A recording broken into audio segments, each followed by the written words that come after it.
What's up, ladies and gentlemen? In this video, we're going to talk about creating tension. Specifically, what do we mean when we say we're creating tension, why it matters, and 4 different ways to create more tension, or specific exercise examples, and how to create more tension. So, first of all, what do we mean when we say creating tension? I've got Kelly here. She decided she's going to take one for the team. She's going to help me demonstrate. So when we're talking about creating tension, the easiest way to describe it is if I was to sneak up from behind and push her, and she goes flying, hopefully doesn't crack her skull open. What happened was I was able to easily push her because her body was relaxed. She was just standing there. She wasn't expecting it.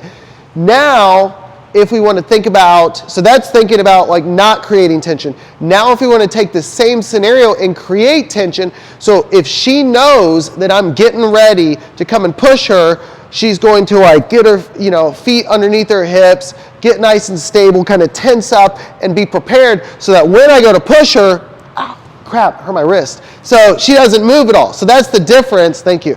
That's the difference in creating tension. So when I go to push her, again, she's nice, stable, she's got a solid foundation, muscles are tense and contracted. It's like if you were going to walk up, if I was going to say, hey, I'm going to walk up and punch you in the stomach, first thing you're going to likely do is like, other than say like, why? It's assault. After that, you're probably going to then like brace your core, tighten everything up to prepare for that Chuck Norris blow. So that is what we mean by when we say creating tension. Now, the reason we want to create tension, and the reason that's important specific to getting stronger, is because when we create more tension, we're stronger. We prevent what's called an energy leak, or the idea that if we're not on a solid foundation, we're going to be all over the place. It's kind of like the saying, you can't shoot a cannonball through a canoe. Actually, that might not be a saying. I'm not sure if I just made that up, but I feel like I heard it somewhere.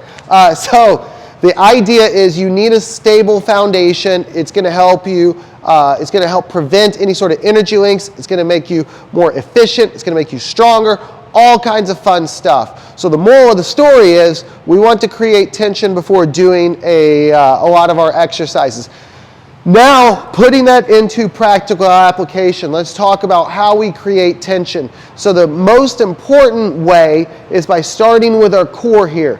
So again, think about if you had a string connecting your belly button and your sternum here. You want to shorten that string. So you're putting yourself in what would be called a neutral spine position, but without getting technical, just think about shortening that string, all right? That's going to help, again, get those core muscles to contract.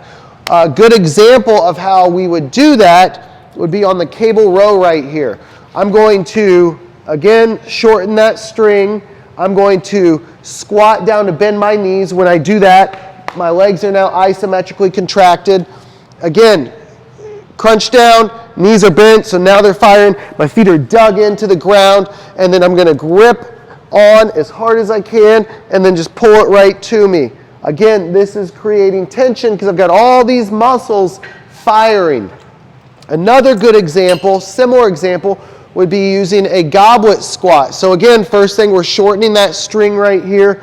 We want to think about pulling the kettlebell apart. I'm probably not going to succeed in doing it, but I'm pretending like I'm trying to pull this kettlebell apart. What's happening is when I'm doing that, when I'm trying to bend the kettlebell, all the muscles in my upper back, in my shoulders, my arms, everything tightens up and starts firing. Again, that's going to make me stronger so that when I do that goblet squat, everything's nice and tense, arms, shoulders, back, core, everything's working. Third example, suitcase carry. So the idea of we don't want to be just kind of like casually walking around, all right? We're not carrying a suitcase at the airport here. We're carrying a kettlebell in the gym. It's serious business.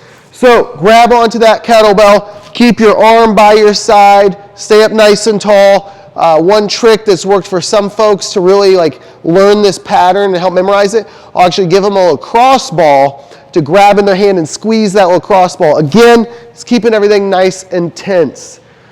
And then the last example is with the dead hang. And I will say this is probably the one that I see people get wrong the most.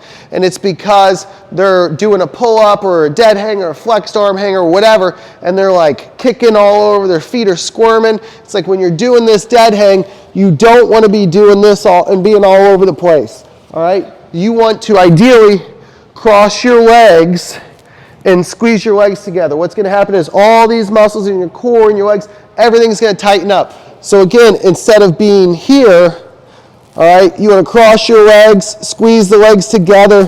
That's going to get these babies firing, get the core firing, get everything working together. So again, creating tension, super important. It's going to help make you stronger. Think about the example that Kelly was helping me out with. Again, you want to make sure you're on you got a solid foundation.